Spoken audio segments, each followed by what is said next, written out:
आइल तुहर बारात कल आई हमरो रात। आज आइल तुहर बारात कल आई हमरो रात। पब का पीछा घुमेलू का कोई चाहेलू बात। खुश रही हम जाके पिया माँ के कोरा में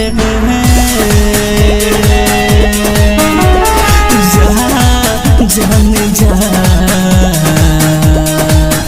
दिल ले जा सिंघोरा में दिल ले जा सिंघोरा में।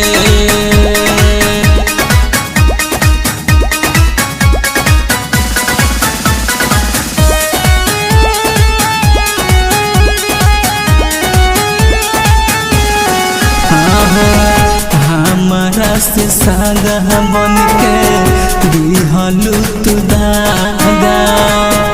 जननी न पहिले रहनी ऐसनिया भागा।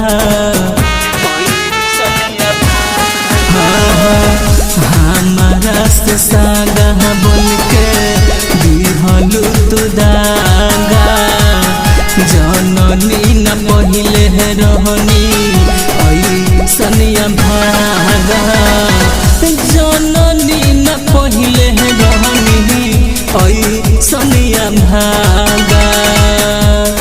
भले कसम हले जा के तू बोरा में जा जान जा दिल ले जा सिंघोरा में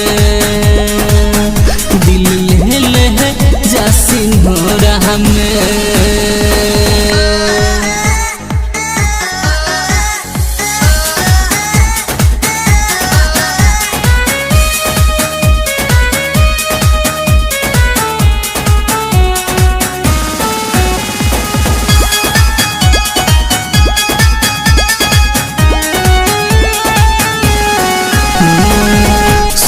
चल सपना फेर देहलू पानी। खुश रही पियावा संगे कटी हो जाके जानी।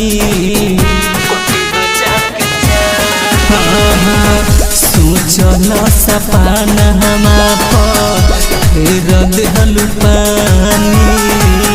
खुश रही पियावा संगे जाके जानी।